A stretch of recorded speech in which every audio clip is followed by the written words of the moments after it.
অসম চৰকাৰে প্ৰাইভেট স্কুলবিলাকৰ fees regulate কৰে কিন্তু প্ৰাইভেট স্কুলবিলাকৰ ফিজ ৰেগুলেট কৰা যিখন আমাৰ আইন আছিল Assam non government educational institute regulation of fees act ইয়াতে আমি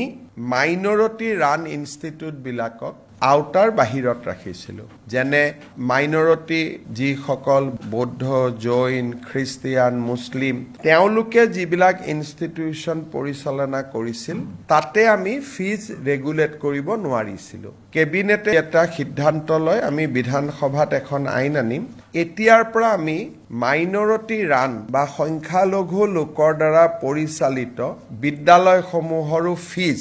আন প্ৰাইভেট স্কুলৰ দৰে নিৰীক্ষণ আৰু নিৰূপণ কৰিব পাৰিম বিভিন্ন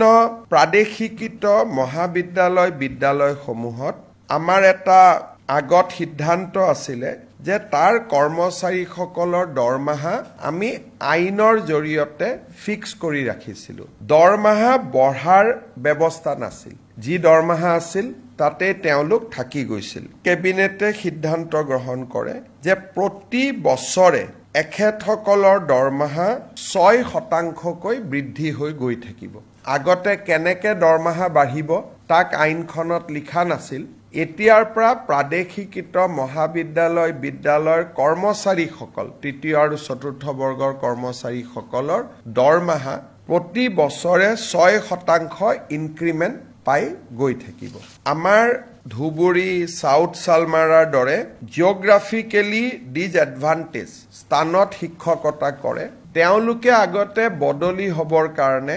আইন মতে অতি কমেও 12 বছৰ শিক্ষকতা কৰিব লাগিছিল আগৰ প্ৰতিশ্ৰুতি অনুসৰি বিধানসভাত আইনৰ সংশোধনী আহিব এতিয়া ছোৱালী বা মহিলা শিক্ষয়িত্ৰীয়ে 5 বছৰ কাম কৰিলে ট্ৰান্সফাৰৰ বাবে উপযোগ্য হ'ব আৰু পুৰুষ শিক্ষক 7 বছৰ কাম কৰিলে ট্ৰান্সফাৰৰ বাবে তেওঁলোক উপযুক্ত হ'ব এই আইনখন সংশোধনীৰ বাবে কেবিনেটে অনুমোদন জনায় অসম চৰকাৰৰ যেটো প্ৰভিন্সিয়েলাইজেশ্যন পলিচি সেই পলিচিটোক সংশোধন কৰি আমি এখন আইন আনিম যি আইনৰ জৰিয়তে ৰিকগনাইজ হওক পাৰমিশন হওক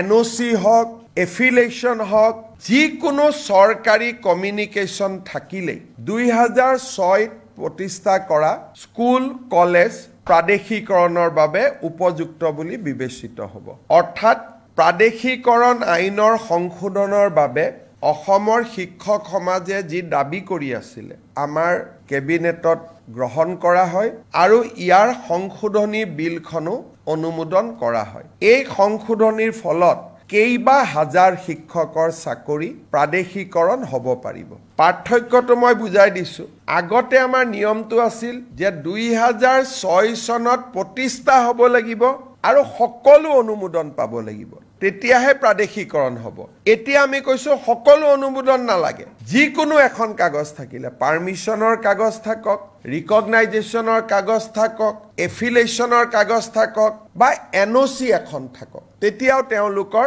চাকৰিসমূহ প্ৰাদেশিকৃত হ'ব এই আইনৰ ফলত প্ৰায় 15খন নতুন মহাবিদ্যালয় প্ৰাদেশিকৃত হ'ব স্কুলটো হিচাপ উলিয়াব দিগদাৰ কিন্তু কেইবা হাজাৰো বিদ্যালয় নতুনকৈ প্ৰাদেশিকৰণৰ আওতাত আহিব পাৰিব নেৰিম নামৰ শিক্ষানুষ্ঠানখনে এখন প্ৰাইভেট ইউনিভাৰ্চিটি কৰিব খোজে তাকো কেবিনেটে অনুমোদন জনায় অসমৰ উচ্চ শিক্ষাৰ বাবে এটা অতি আনন্দৰ বিষয় আজিম প্ৰেমজী ফাউণ্ডেশ্যন এটা ফিলন্থ্ৰপিক অৰ্গেনাইজেশ্যন তেওঁলোকে অসমত 1000 কোটি টকাতকৈও অধিক ব্যয় কৰি এখন বিশ্ববিদ্যালয় নিৰ্মাণ কৰাৰ বাবে আমাক আবেদন কৰিছিল আজিম প্ৰেমজী ফাউণ্ডেশ্যনৰ বিশ্ববিদ্যালয় কৰ্ণাটকত আছে ভূপালত আছে আৰু ৰাঁচীত আছে এই বিশ্ববিদ্যালয়ত ছাত্ৰ ছাত্ৰীসকলক যথেষ্ট স্কলাৰশ্বিপ দিয়া হয় আৰু বিশ্বমানৰ শিক্ষা প্ৰদান কৰা হয় আজিম প্ৰেমজী ইউনিভাৰ্চিটি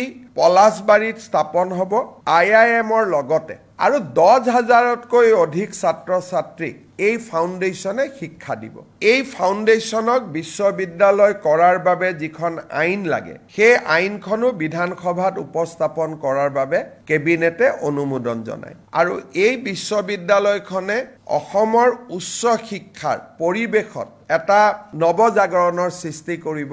আমি যিবিলাক প্ৰাইভেট ইউনিভাৰ্চিটি দেখো সেইকেইখন হ'ল প্ৰাইভেট ইউনিভাৰ্চিটি এইখন হ'ল ফিলন্থ্ৰপিক প্ৰাইভেট ইউনিভাৰ্চিটি অৰ্থাৎ তাত কোনো ব্যৱসায় নাই প্ৰফিটৰ কথা নাই বৰঞ্চ ল'ৰা ছোৱালীক তেওঁলোকে স্কলাৰশ্বিপ দি পঢ়াব প্ৰথম অৱস্থাত 1100-1200 কোটি টকা তেওঁলোকে পৰৱৰ্তী অৱস্থাত 1700 কোটি টকালৈকে বিনিয়োগ কৰিব তাত স্কুলো বনাব তেওঁলোকে হস্পিটালো বনাব এটা ডাঙৰ পৰিৱৰ্তন আহিব IIMৰ লগতে হ'ব পলাশবাৰী ৰাইজৰ বাবেও এটা আনন্দৰ বাতৰি অসমৰ ৰাইজৰ বাবেও এটা আনন্দৰ বাতৰি